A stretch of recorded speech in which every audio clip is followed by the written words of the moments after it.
Hello and welcome to Dimapur today. This is Kakuri Tishi and I am with Sir N.A. Harish, who is an international career counselor from Kolkata, India. Welcome, sir. We have a set of questions for Sir and he will be answering our questions for career building. So my first question to you is going abroad worth in this COVID pandemic? Absolutely.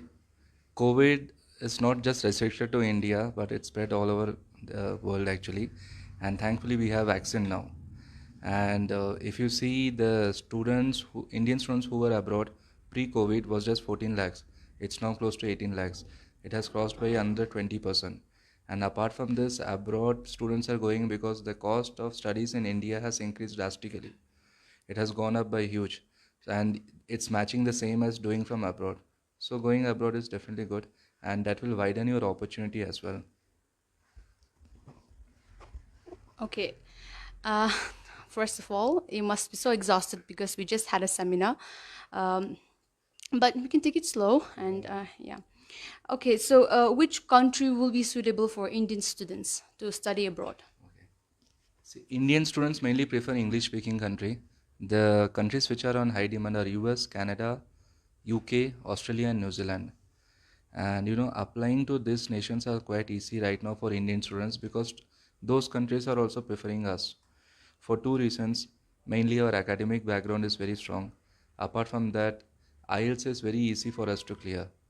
And apart from this, there are few other countries, but for that you have to know the local language. That again you have to do from here. That's again 6 months process.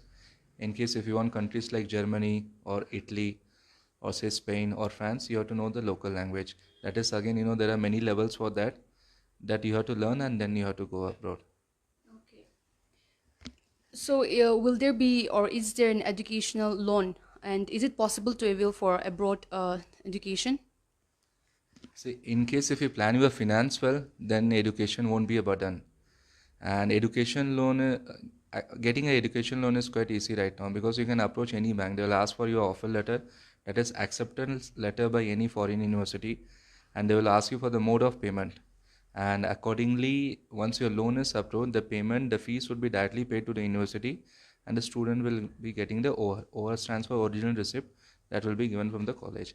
And the repayment also, in case if a student wants, he can do it after the course is complete. He will get 6 months or 3 months grace period depending on the bank. Then he can start repaying.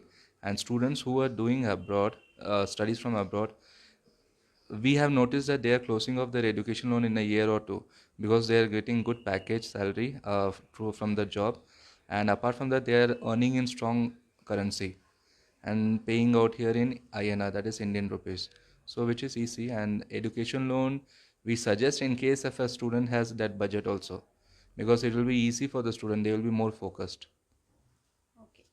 So if we study abroad, of course, the dialogues and the languages will be different. So will language be a barrier for the students who are weak in communication skills?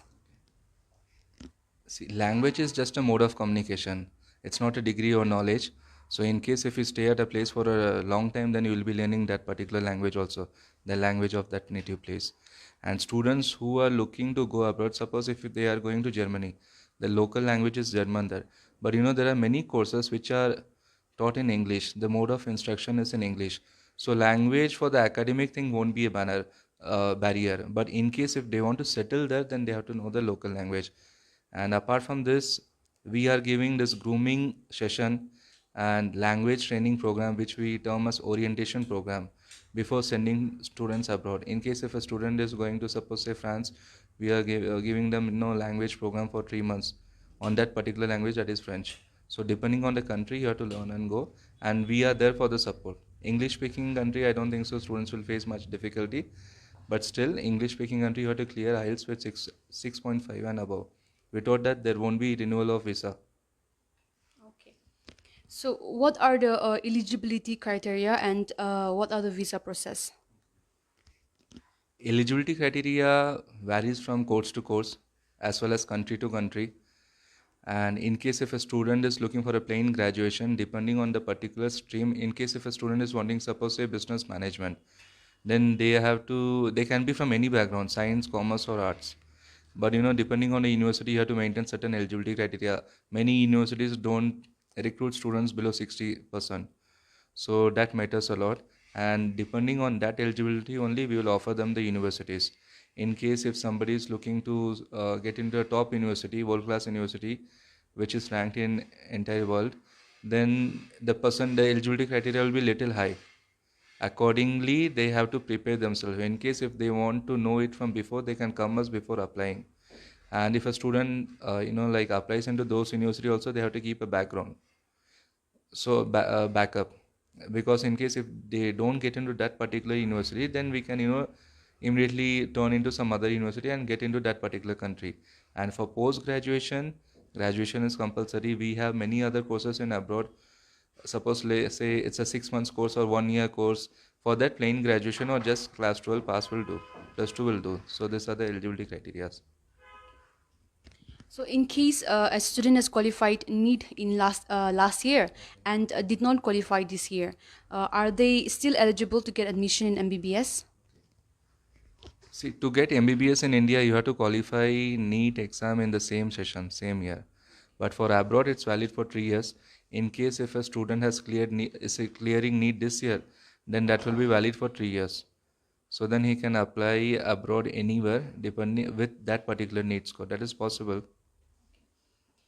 So many students from Nagaland going to study in different states in India to pursue MBBS and dental. So how can you help them?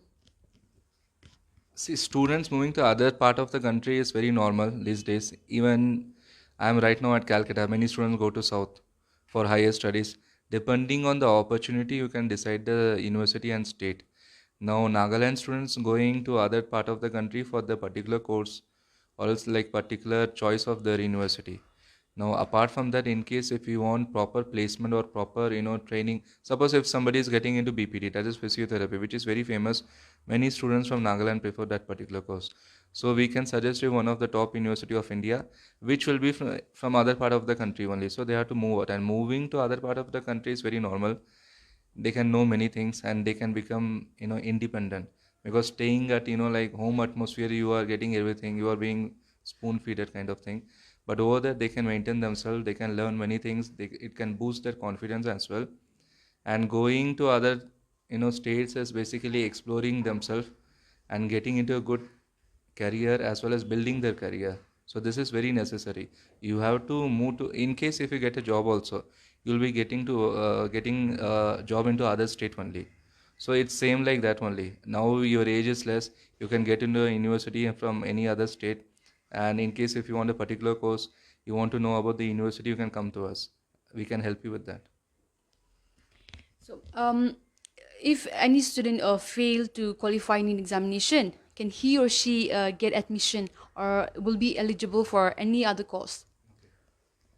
See, many courses have their own eligibility criteria. Suppose BArc, if the student has not qualified in NATA, then they are not eligible. And if a student wants in MBBS, then they have to clear PCB with minimum 50%. And they have to also clear NEET.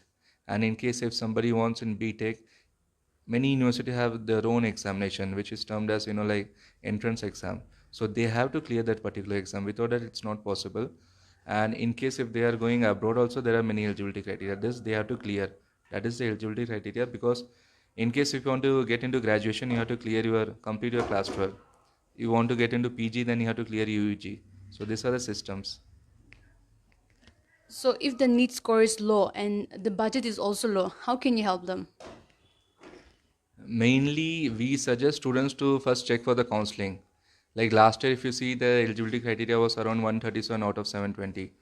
So with this score, there is possibility to get into universities or MBBS, but government universities or colleges won't do. You have to check for other options, that is like private universities, and each and every university have their own cutoff, and you can check the counseling. Many states have their own registration, and many states have their own eligibility criteria. There are three counseling up. After that, there is mop up. So for this tree counseling, we can help you. We can guide you which university you can apply for. We suggest students to get through counseling. Depending on the score, we can suggest which university to apply.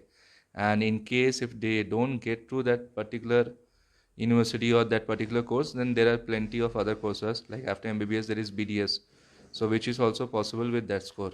Then we can tell you, suggest you like which other university is possible just through counseling. We can help you with that. Okay, thank you. I have two last questions for you. I will code it because I think this is a query of a student. Okay, so hi sir, and I quote, you admitted my daughter 3 years back and highly thankful to you for that.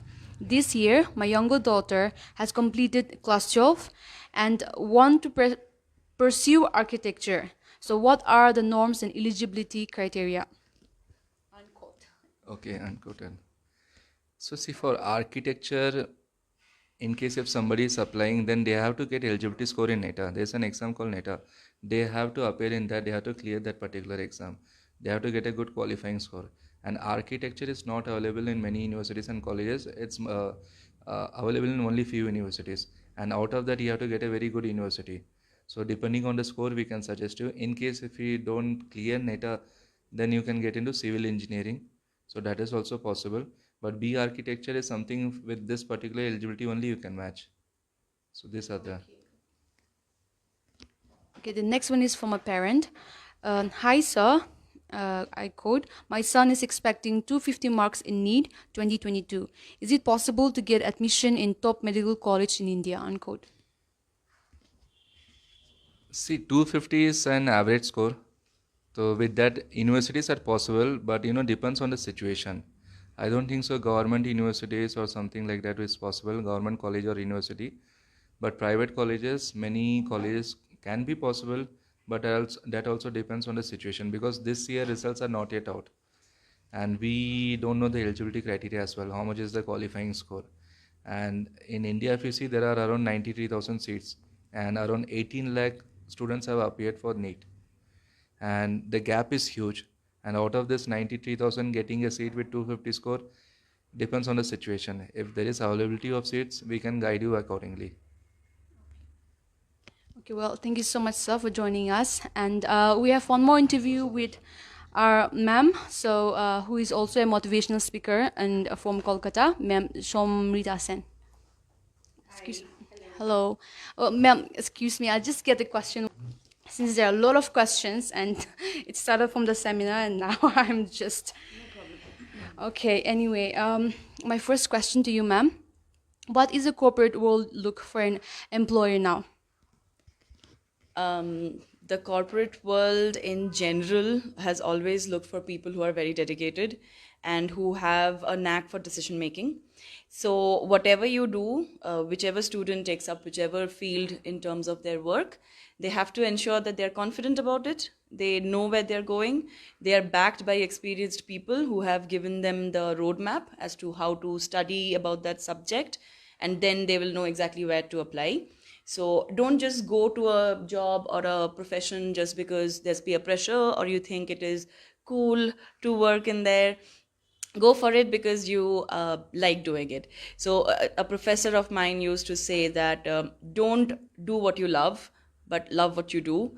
So it's not always that you'll get exactly what you want in life, but if you're thrown a googly and you're said like, okay, you want to be a doctor, but you have to be a veterinarian, just enjoy it. Do it to the best of your abilities so that the organizations which actually you're working for are also confident on you.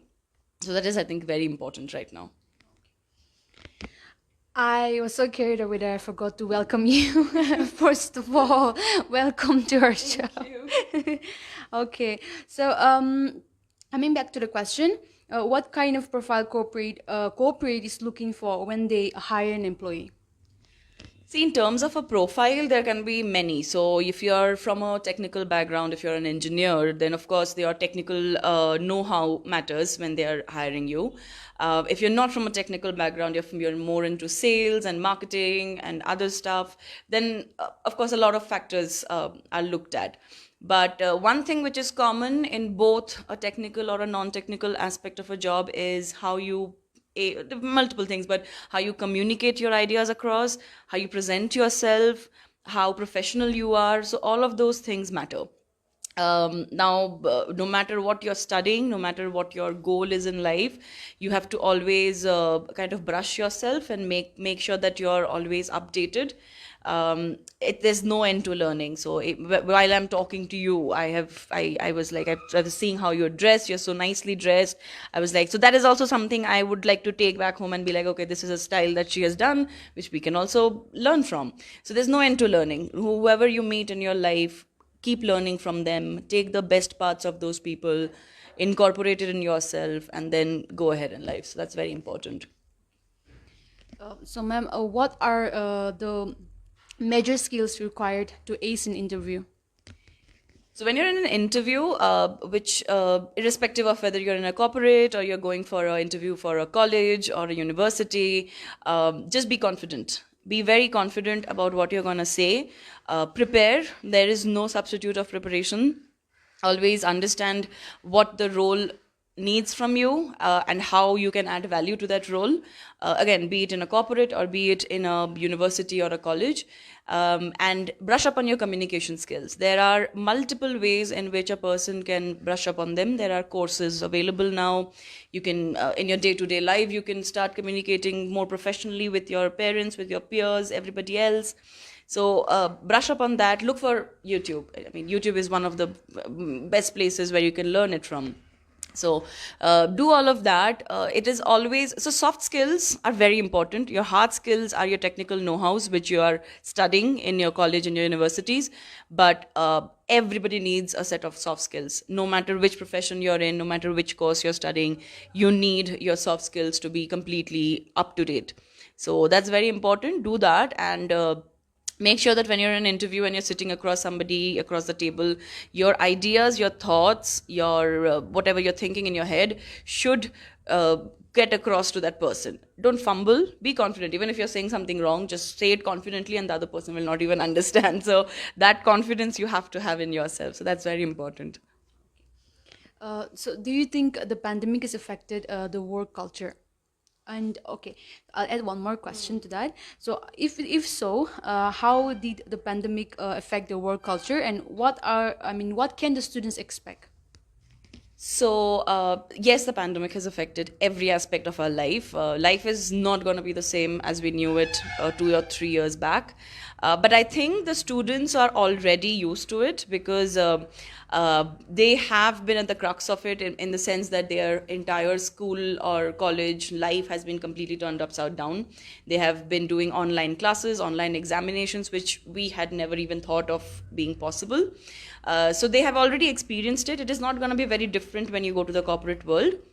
However, I do think that the world in itself is trying to recover and go back to an offline culture, which means human interactions, which is very important, be it in a corporate world or be it in our regular day-to-day life as well. There are certain aspects which will be in work from home culture, which is an excellent model, by the way. Studies have shown that productivity is much higher when you're doing a work from home culture. But that is why companies like Google, Facebook, everybody has encouraged work from home. But if you're not in a profile where you have to do a very technical job and you have to have human interaction in your work, then yes, you will have to go back to the offline mode. But I think the students today are well equipped with it, because it's not going to be very different from what they have done in their school or their college. So I don't think students should be scared of it. It is easy. It just needs a little bit of adjusting, which all of us have been doing since 2020. So I think, yeah, it shouldn't be too much of a problem. It is changing, but it is definitely going to be something they can adjust to. All right, ma'am. Thank you for your time and patience to answering all our questions, and it was a great insight. And we look forward to seeing you again if possible. All right. So we also want to thank Sir for joining us tonight, even though he's not here anymore. And for more updates, please stay with us. This is Calculate Chief with the Mapper today.